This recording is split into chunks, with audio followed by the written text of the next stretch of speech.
Washington Journal continues. At our table this morning, J. David Fox, who's the national president of the American Federation of Government Employees. Thank you for being here to talk about Mr. Trump's decision to implement a hiring freeze of federal workers. I want to show our viewers first, Mr. Cox, what Sean Spicer, the White House press secretary, had to say, the reason why the president went forward with this, and get your reaction on the other side. Sure. Finally, the president issued a memorandum outlining executive branch hiring. This memorandum counters the dramatic expansion of the federal workforce in recent years. In particular, it prevents filling vacant positions and creating new positions except when necessary to meet national or public security responsibilities. It does not apply to military personnel, and it ensures that the American taxpayers get effective and efficient government. J. David Cox. Number one, the number of federal employees has been pretty much flatlined for 50 years, right at 2 million employees. It was that many during the Kennedy administration. It has went up or down just a small fraction. What has increased through the years, started in the Reagan administration, is the shadow workforce of the contract federal workforce, which is approximately about 5 million people nowadays. So the federal workforce has not actually grown. It stayed flatlined while the needs and services of the American public have continued to grow.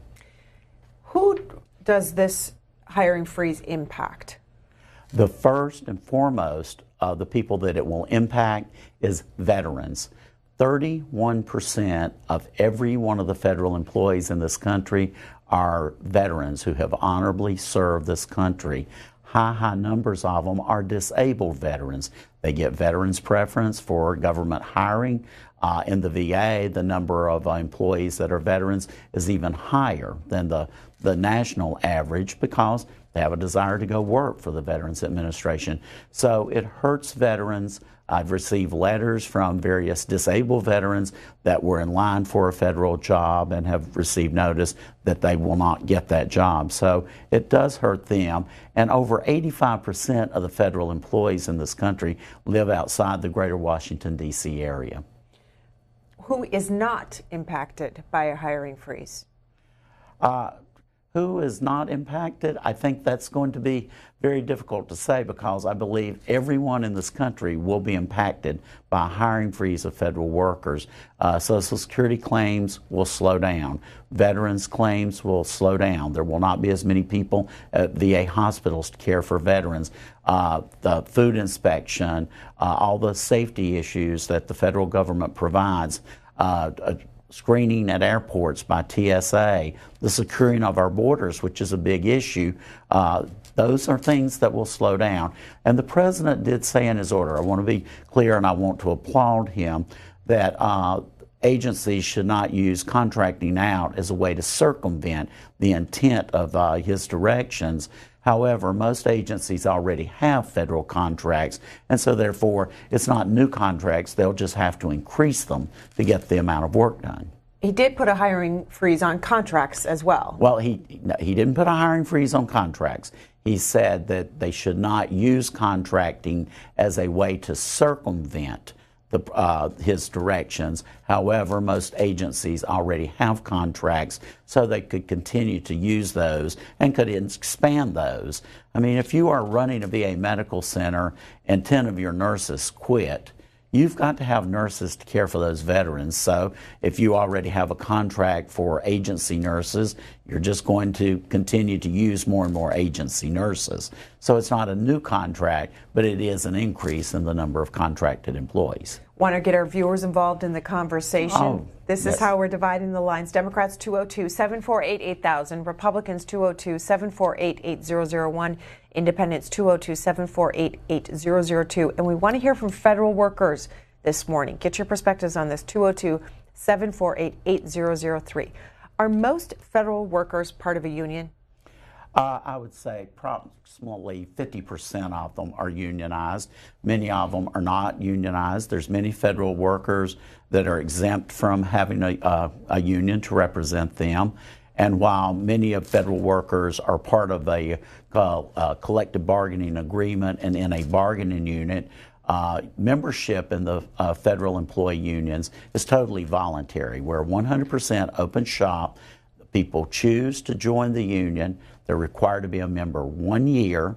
There are no service fees as in other public sector areas. So it's a total voluntary situation for people to join the union. However, the law requires the union to represent people whether they're a member or not. So the burden is on the union to supply a good service, good representation, and to work to gain those people's trust and interest for them to join the union. Do you collect political dues, and if so, how much? And what do you do with the money? How do you represent them? AFGE runs a PAC, as all unions run a PAC. That is not dues money. Those are voluntary contributions that people give for a PAC with as any other union or corporations or many groups throughout this country. And AFGE proudly supports Democrats and Republicans and independents with our PAC. What would you say has been the benefit for federal workers represented by your group? Number one, I believe that we create fairness in the workplace. Clearly, when I go back and look at the VA, and the VA has had some problems, it is not perfect, but it's still a great healthcare institution. The people that brought forth the issue of the scheduling things that was going on in Phoenix were frontline GS 5 and 6 employees that probably make around $35,000 a year, saying we're being told to do things that we do not believe that are correct. They were blowing the whistle. There was an attempt by managers, a much higher level, to take action to fire these employees, to get rid of them for being a whistleblower, and AFGE stepped in, represented, and took care of those employees. These are great public servants doing a great job. The one thing I say about AFGE members, we sort of stoke the furnace of the train. We don't choose the direction the train is going. We work hard to keep it on the track. That's what federal employees do. Some have said, well, what about a change in administration? We go through this every 4 to 8 years. This is not a new thing for us. We serve the public, and it's a professional workforce. What is the difference between a federal worker who has a union behind them versus those contract workers, and what's the impact of federal workers versus contract on our federal government? Federal employees, number one, are dedicated. They wanted to be civil servants. They wanted to work for the federal government. I'm a registered nurse. I wanted to work at the VA. It was a passion I had. I was dedicated to that job. It's an ownership that someone has in their employment. They feel very much a part. With a contract workforce, they are here for a week, another place for another week. There's not the ownership and the passion that you put into that particular job or that particular work. And also, there's stability with the work. Government workers have traded off pay raises for retirement benefits and health care through the years, but federal employees, many say they're overpaid, but AFGE's members, the bulk of them, take home about $500 a week. And over 70–80% of the people we represent make $50,000 or less a year. That is not an astronomical salary, by no means. Well, let's hear what our viewers have to say. John is up first in Tampa, Florida, on our Republican line. Hi, John. Hello. Any time that the federal government pays money to a middle class or a poor U.S. citizen, be it to a federal employee, be it to somebody even on welfare, that has a multiplier effect when it goes to a U.S. citizen, because they spend 100% of that money on the necessities of life to stimulate the local economy.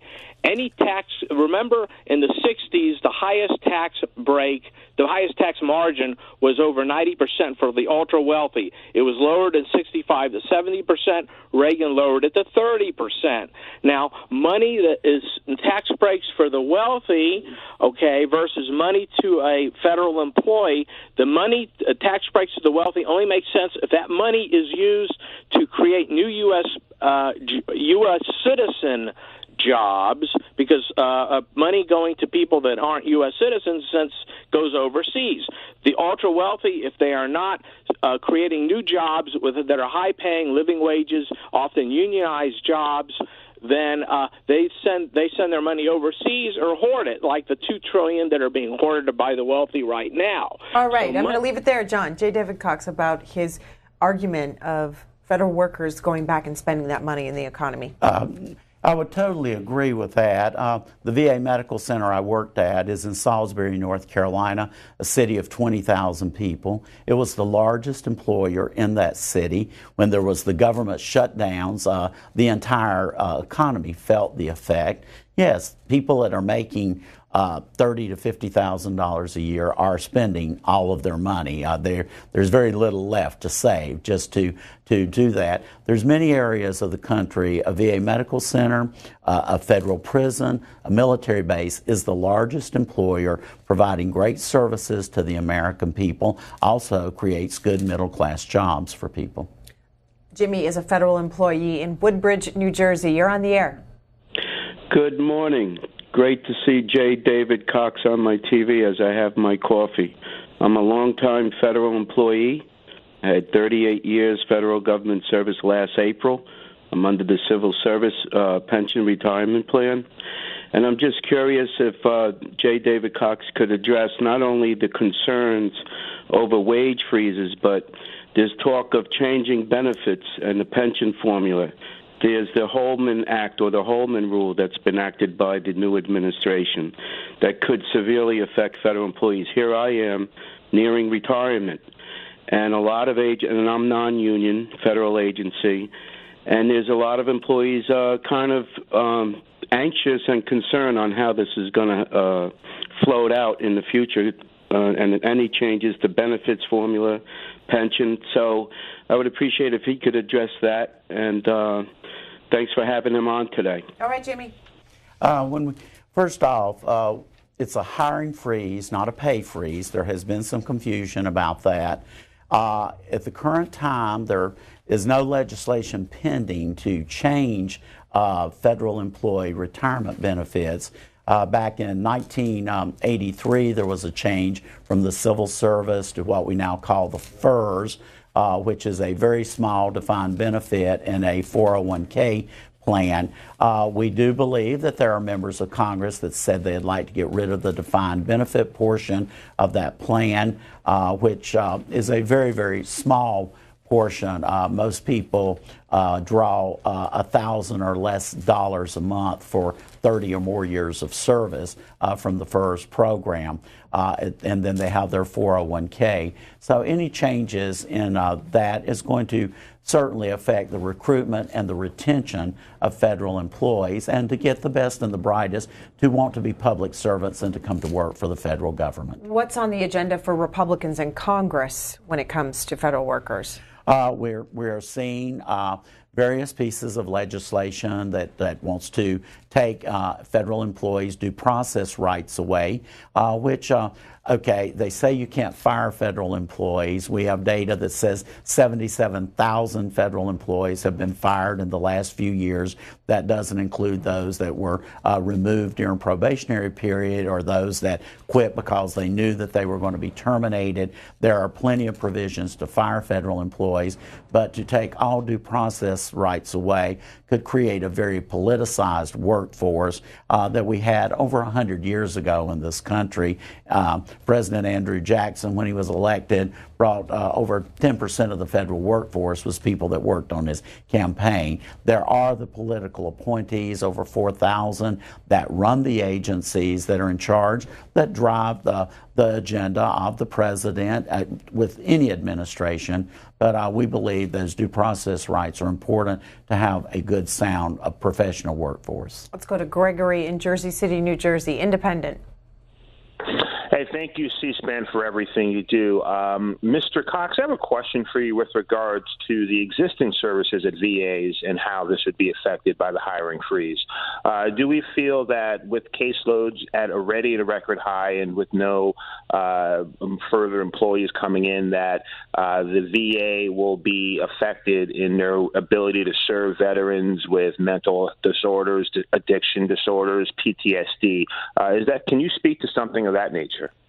Currently, there's over 1,400 vacancies in the VA for mental health professionals. So that's already a large number of vacancies with a hiring freeze. And the President's press secretary was very clear this week that the hiring freeze does affect the VA, even though the order said for national security and health and welfare of the American citizens that it wouldn't, but it does affect the VA.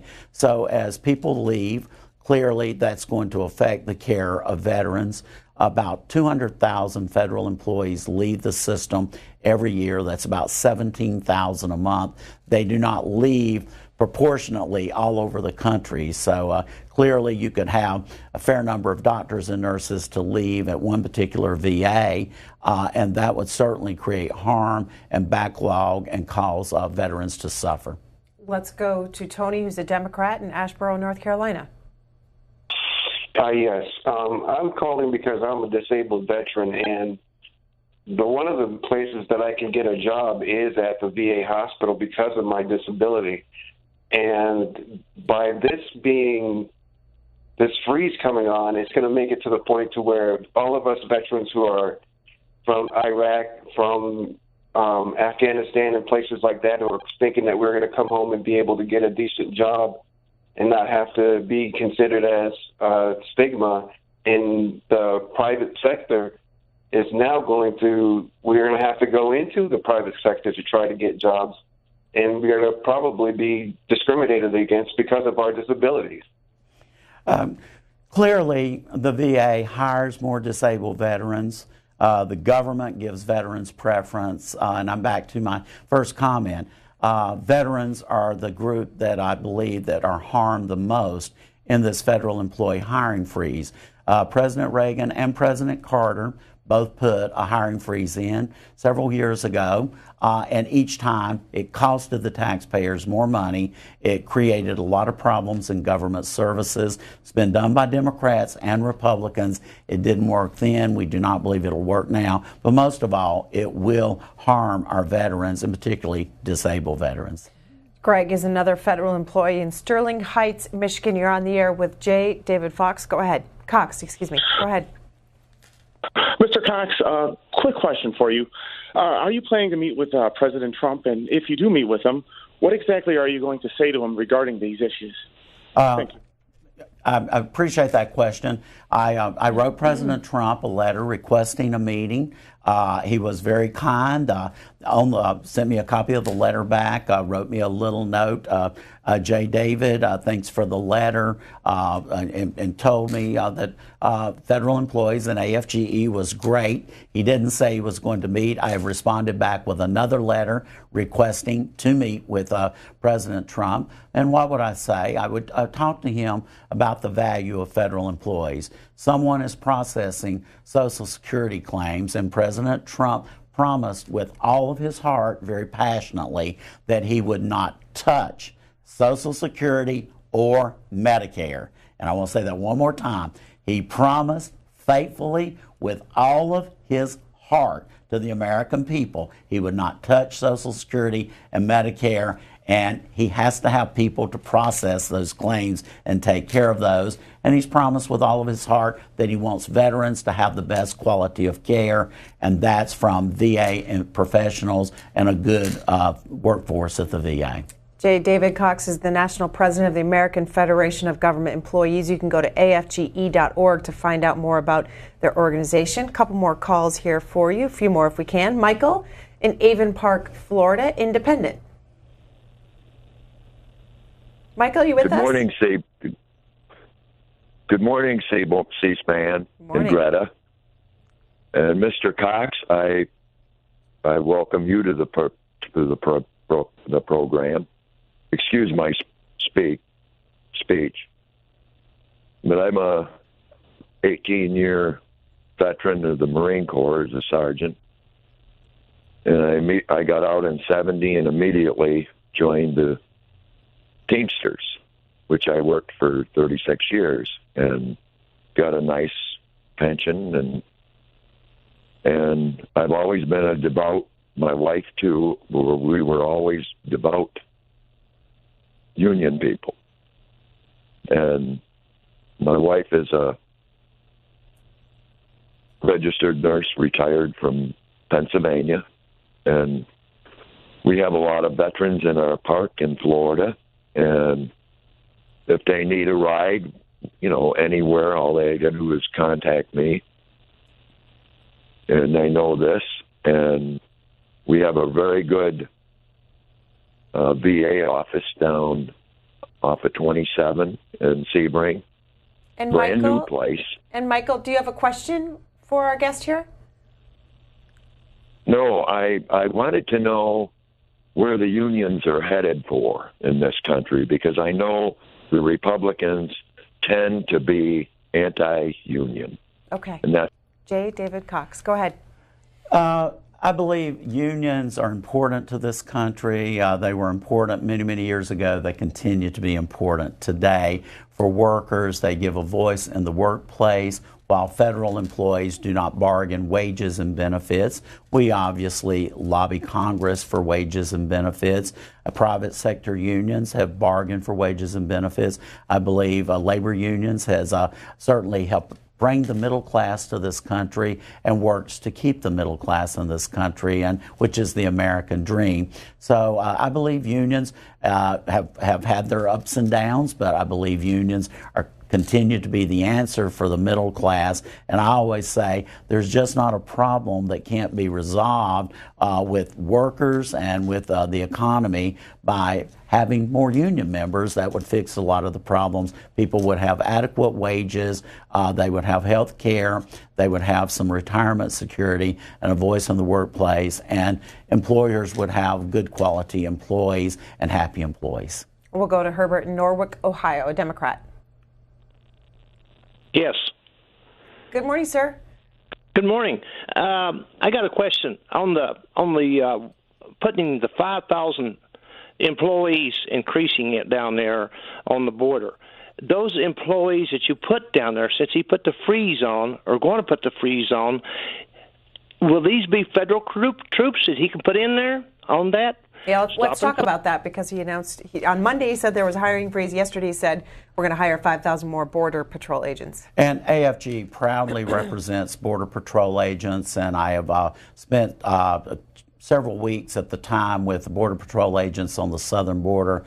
Very, very passionate, dedicated employees. There is a need for more Border Patrol agents. I believe every one of us wants a secure border. I see Border Patrol agents that are dealing with small children that have been part of human trafficking, very passionately taking care of them. We need more Border Patrol agents to do that. I know President Trump will have to go to Congress to get the appropriations. But I also say, while we need more Border Patrol agents, we need more people at Social Security to process claims, more people at the VA. We need more people in DOD to take care of our national defense. All agencies need additional staffing. We need more screeners at airports for the flying public and for their safety. So I think, again, and I hope the president will go to Congress and ask for the funding for people to take care of the American citizens. Frank, Sneeds, Florida, independent. It's your turn, Frank. Good morning. Good morning, Greta. Mr. Cox, I have a question for you about a comment that you made, and that is, who did the AFGE support in the presidential election from last year? Because my wife is an AFGE employee, and she was inundated with calls from AFGE concerning Hillary Clinton and supporting her for president. Can you comment on that, please? Certainly. It is no secret that AFGE, along with many other unions, endorsed Secretary Clinton for president, as we've endorsed other candidates through the years for president. We endorsed President Carter for his reelection. President Reagan won. We do that on a regular reoccurring basis. But once the election's over with, somebody wins, somebody loses. Federal employees get up and they go to work and they continue to serve the American people, because we are not a political workforce. That's the political appointees that are the political workforce, not the rank and file members of AFGE. AFGE, but I also say that AFGE stands ready with President Trump, whoever the next president is, and past presidents that we supported or didn't support them in their elections. If they want to work with us to improve services to the American people and have good government and treat federal employees with respect and pay them an adequate wage, we stand ready to work with any of them. All right, we'll go to Kentucky, Vine Grove, Kentucky. Peter is watching there, an independent. Yes, good morning, Greta. And first of all, many kudos to C-SPAN and your people for the Women's March. That makes you the last truthful media outlet as opposed to the mainstream media corporate. Mr. Cox, good morning to you, sir. To get right to the point, two things. Number one, what about AFGE employees who vote for Trump and vote for the Republican agenda, which is, of course, to reduce the size of government any way they can, turn around and privatize it with corporate administration? Because anytime you privatize, it automatically goes to corporate administration, as in the case of Human Resources Command, is half of it's being administrated by a private corporate company, defense contractor, to put it that way. Second, what about AFGE employees who they get a card from your organization, but then they turn around and vote Republican, they vote conservative? Okay, Peter, we'll get some answers. All right, number one, AFGE is an extremely diverse organization. We, again, we represent from housekeeping aides in the VA Medical Center to rocket scientists at NASA, an extremely diverse organization. We have Republicans, Democrats, independents. We have people of every religion or not religion, all type of aspects. A total broad spectrum. AFGE celebrates and is proud of its diversity.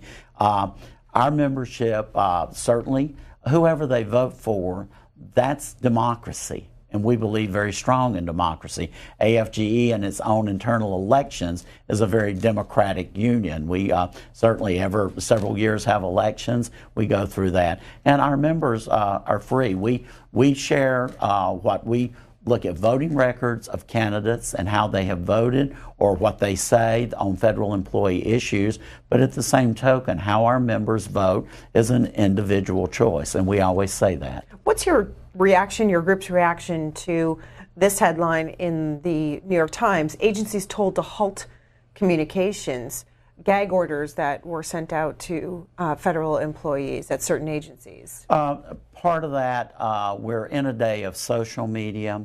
We have had episodes in prior administrations where there would be a halt of press releases, but in today's world, it's an instant world with Twitter and Facebook and all the social media. We have seen President Trump and President Obama use those very strongly in campaigning and to their messaging. And so I think this is part of not much different than what we have seen in the past, where there may be directives not to do press interviews or press releases, but in today's world, we've just changed how we communicate. You're okay then with this directive? Again, we don't run the agencies.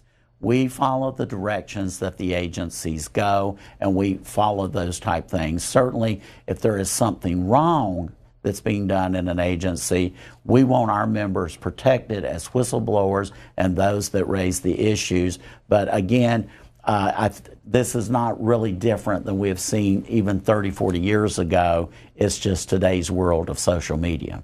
J. David Cox, again, the National President of the American Federation of Government Employees, that website, afge.org. Appreciate the conversation, sir. Thank you so much, Greta. It was great to be with you and great to be with all the callers today. All right, great. Come back again. Oh, thank you very much.